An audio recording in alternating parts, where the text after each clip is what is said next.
여호수아 9장 16절에서 27절입니다. 여호수아 9장 16절에서 27절.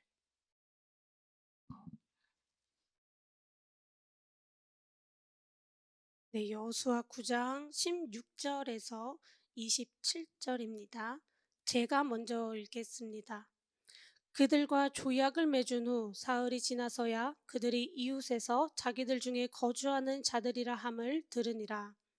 이스라엘 자손이 행군하여 셋째 날에 그들의 여러 성읍들에 이르렀으니 그들의 성읍들은 기브온과 그비라와 부에롯과 기럇 여아림이라.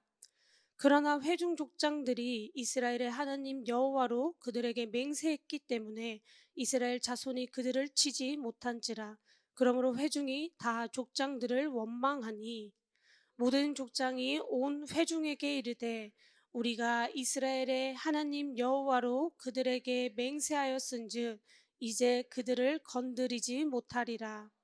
우리가 그들에게 맹세한 맹약으로 말미암아 진노가 우리에게 임할까 하노니 이렇게 행하여 그들을 살리리라 하고 우리에게 이르되 그들을 살리라 하니 족장들이 그들에게 이른 대로 그들이 온 회중을 위하여 나무를 패며 물을 깃는 자가 되었더라.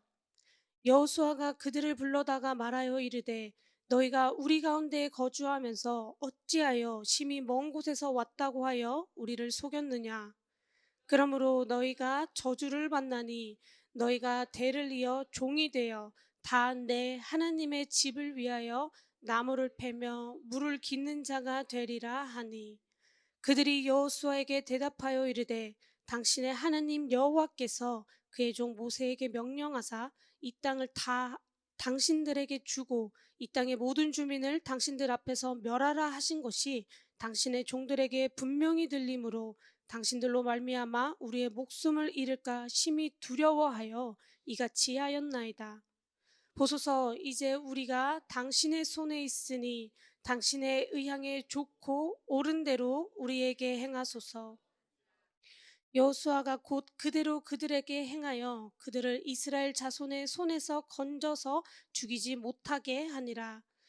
그날에 여호수아가 그들을 여호와께서 택하신 곳에서 회중을 위하며 여호와의 제단을 위하여 나무를 패며 물을 깃는 자들로 삼았더니 오늘까지 이르니라.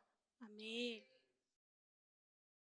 네, 어제 본문에 이어서 오늘도 이제 기브온 사람들에게 속은 이스라엘 사람들의 이야기가 나옵니다.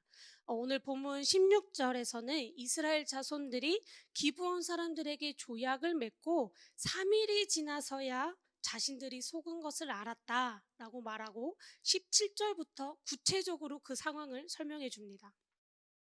여리고성과 아이성을 점령한 이스라엘 자손들은 이제 계속해서 가나안 지역을 점령하기 위해 기브온과 그비라와 브에롯과 기럇여아림으로 행군했습니다. 이렇게 나중에 이스라엘 지도를 한번 보시게 되면 이렇게 기브온은 아이성에서 남서쪽으로 한 11km 정도 떨어진 곳에 있습니다. 그리고 이 기브온을 중심으로 위에서부터 그비라, 브에롯, 기럇여아림 이렇게 위치하고 있는데요. 길갈에 있던 이스라엘 자손들이 3일에 걸쳐 기브온으로 행군을 했고 그렇게 기브온에 도착해서야 자신들이 속았다는 것을 알게 되었습니다. 여러분은 혹시 체면을 좀 중요하게 생각하시나요? 이게 우리 사람은 가정에서든 직장에서도 이렇게 사회생활을 하다 보면 사실 일부러 의식하지 않아도 약간 본능적으로 생각하게 되는 것 중에 하나가 바로 나의 체면입니다. 그래서 우리가 흔히 좀 부끄러운 일을 겪게 되면 체면이 말이 아닌데 내 이미지가 이게 아닌데 이게 이런 표현들을 종종 들을 수 있습니다. 기브온 사람들에게 속은 걸 안 이스라엘 백성들이 하나님에게 묻지도 않고 그들에게 속아 맹세한 이스라엘 지도자들을 원망합니다. 소위 말해 지도자들의 이 잘못한 행동이 백성들 앞에서 체면이 말이 아니게 된 겁니다. 그런데 여기서 이스라엘 지도자들은 자신들의 체면을 다시 세우기 위해 노력하기보다 하나님의 이름으로 한 맹세에 더 집중합니다. 우리 19절과 20절을 다시 한 번만 함께 읽겠습니다. 19절과 20절입니다. 시작. 모든 족장이 온 회중에게 이르되 우리가 이스라엘의 하나님 여호와로 그들에게 맹세하였은즉 이제 그들을 건드리지 못하리라. 우리가 그들에게 맹세한 맹약으로 말미암아 진노가 우리에게 임할까 하노니 이렇게 행하여 그들을 살리리라 하고. 네, 우리가 생각할 때는 아니 어차피 기본 사람들이 거짓말해서 속인 거고 하나님이 이게 다 진멸하라고 하신 그 명령이 더 중요하니까 그냥 진멸해도 되지 않나? 라는 생각이 들 수 있습니다.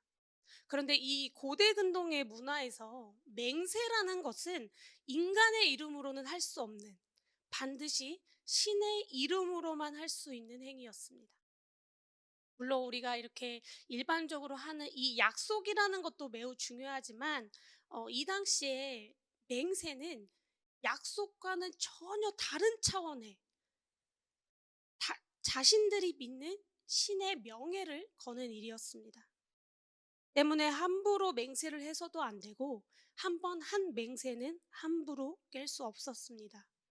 혹시나 신의 이름으로 한 맹세를 깬다는 것은 곧 상대방에게 나의 신은 무능해 라고 말하는 것과 같은 것이었습니다.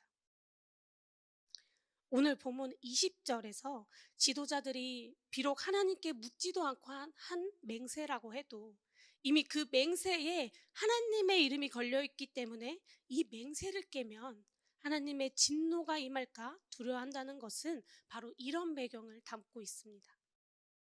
실제로 사무엘하 21장 1절에서 다윗 왕 때에 3년의 기근이 있었는데 이제 다윗 왕이 하나님 이 기근의 원인이 무엇입니까? 라고 묻자 하나님께서 너 이전에 사울 왕이 오늘 보면 이 여호수아 9장에서 맺었던 맹약을 깨고 기브온 사람들을 죽였기 때문이다 라고 말씀하십니다. 여러분 이 여호수아 때부터 사사기를 걸쳐 사울 왕 때까지 얼마나 긴 세월이 지났나요? 그런데도 하나님은 자신의 이름으로 한 맹세를 철저히 지키십니다. 그리고 이렇게 맹세를 지키시는 하나님이 오늘날 자신의 이름으로 우리의 구원을 약속하셨으니 우리 그 은혜를 누리시는 저와 여러분이 되기를 소망합니다. 목사님께서 지난 그 금요 기도회 때 하나님을 향한 두려움, 경외에 대해 얘기하시면서 이 두려움은 하나님의 실존에 대한 경험에서 오는 것이라고 말씀하셨죠.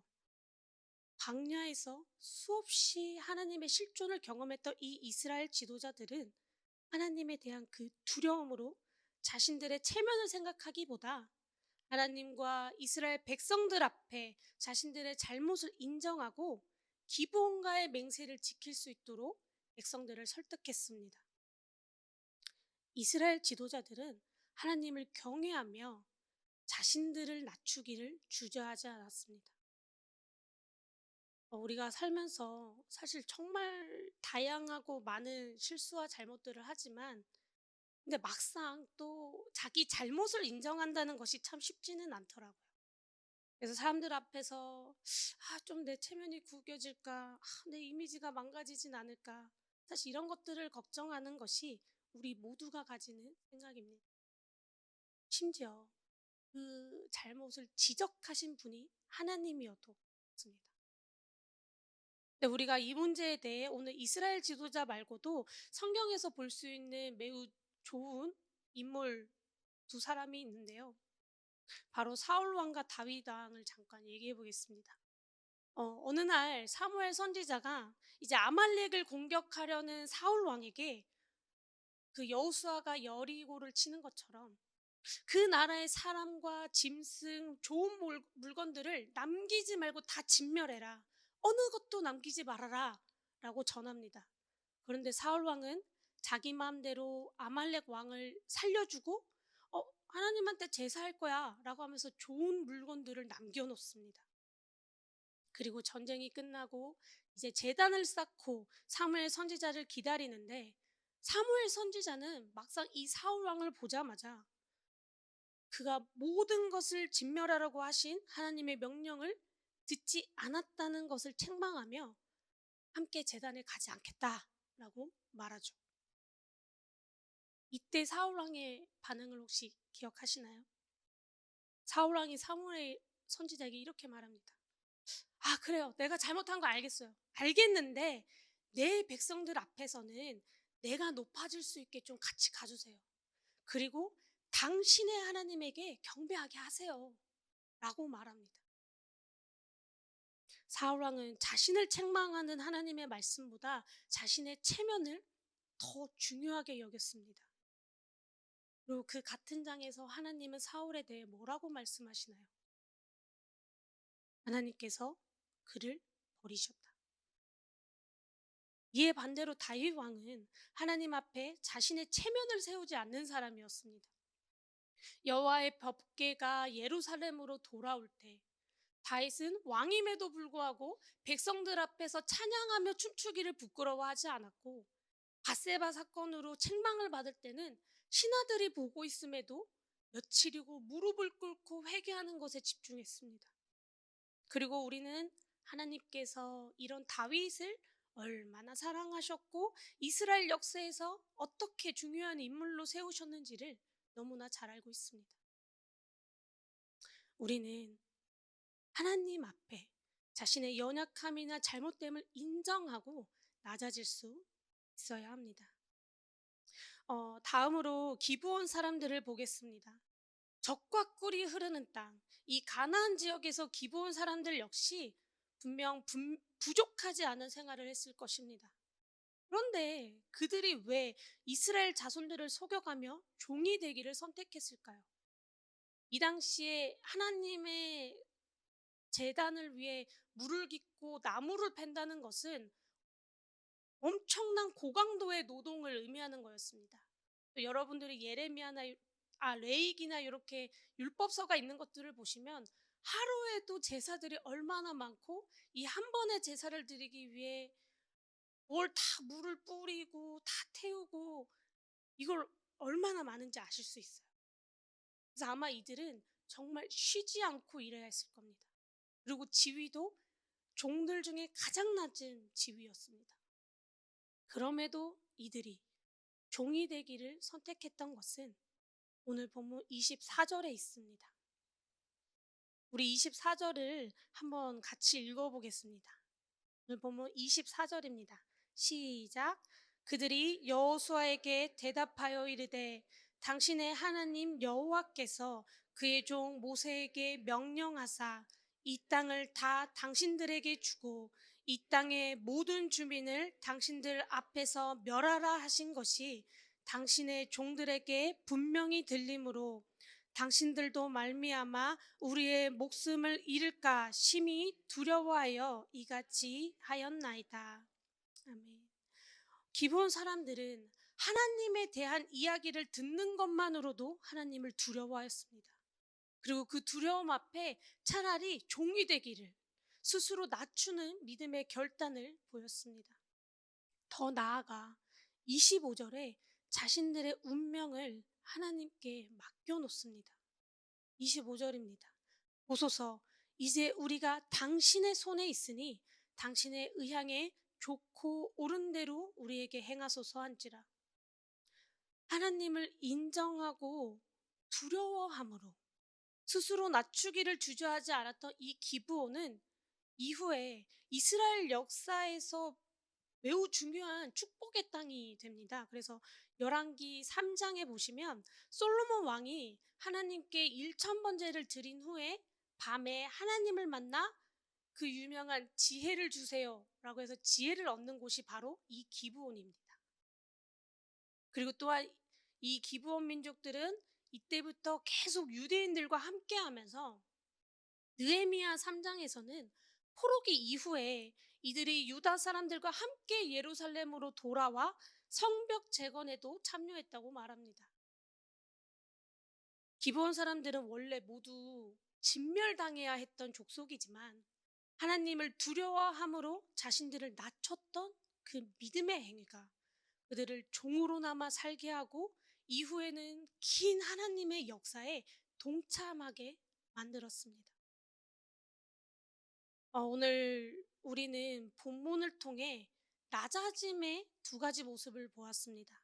하나는 이스라엘 지도자들처럼 하나님을 두려워함으로 자신의 잘못을 인정하고 엎드리는 것이고, 또 하나는 기브온 사람들처럼 자신의 운명을 하나님께 맡기는 것입니다.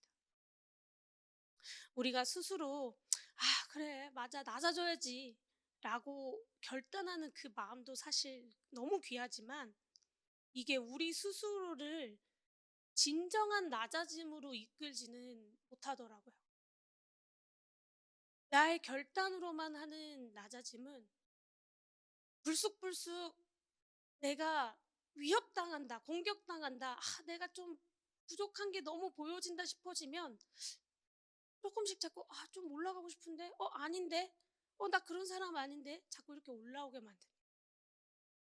근데 우리가 하나님의 실존을 경험하고 그 경험으로 하나님을 진정 경외하게 될 때 우리에게는 진짜 낮아짐이 일어날 수 있습니다. 우리가 하나님을 경험함으로 그것이 곧 경외가 되고 우리의 낮아짐이 될 수 있기를 소망합니다. 기도하겠습니다. 온 천하의 주인 되시며 홀로 영광 받으실 주님, 우리가 이 시간 하나님을 위해 자신의 체면을 내려놓았던 이스라엘 지도자들과 기브온 사람들의 모습을 보았습니다. 오늘 우리도 낮아지기를 기도합니다. 주님의 인도하심과 역사하심을 경험하고 주를 경외함으로 우리가 스스로 낮아지는 자들 되게 하옵소서. 사람들 앞에서 내가 어떻게 보일까 보다 하나님에게 어떻게 보이는가를 더 생각하고 집중하는 우리가 되게 하시고 우리의 모든 인생을 주님께 의탁하는 자들 되게 하옵소서. 오늘 하루도 우리가 주님께 맡깁니다. 이 말씀이 곧 삶이 될 수 있도록 인도하옵소서. 감사드리며 예수님의 이름으로 기도드립니다. 아멘.